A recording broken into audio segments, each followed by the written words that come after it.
হযরত ওমর রাদিয়াল্লাহু আনহু শুধু একজন খলিফা ছিলেন না, তিনি ছিলেন ন্যায়ের প্রতীক, সাহসের প্রতিচ্ছবি ও অনন্য চরিত্রের এক উদাহরণ। তার জীবন আমাদের শেখায় সত্যিকারের নেতৃত্ব মানেই শক্তি নয়, বরং সততা, ন্যায় বিচার এবং উদারতা। একবার তিনি ছদ্মবেশী শহর পরিদর্শন করছিলেন।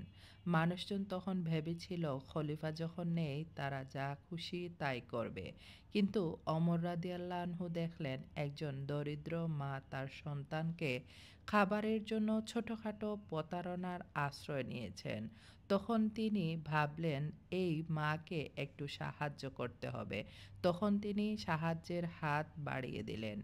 সেই পরিবারের জন্য ব্যবস্থা করলেন যেন তারা আর অভাবে না পড়েন। হযরত ওমর রাদিয়াল্লাহু আনহু সর্বদা ন্যায়ের উপর অটল ছিলেন। কখনো নিজের পদের জন্য বা আত্মীয়স্বজনের কারণে ন্যায় বিচার পিছিয়ে দেননি। তিনি বলতেন, নিশ্চয়ই আল্লাহর সামনে সবচেয়ে বড় মানুষ হলো যে ন্যায় বিচারে সর্বদা স্থির থাকে, পরিবার এবং স্বজনের বিরুদ্ধে হলেও। হযরত ওমর রাদিয়াল্লাহু আনহু আমাদের শিখিয়ে গিয়েছেন একটি দৃঢ় চরিত্র এবং সত্যিকারের ন্যায় বিচার মানুষকে মহৎ করে।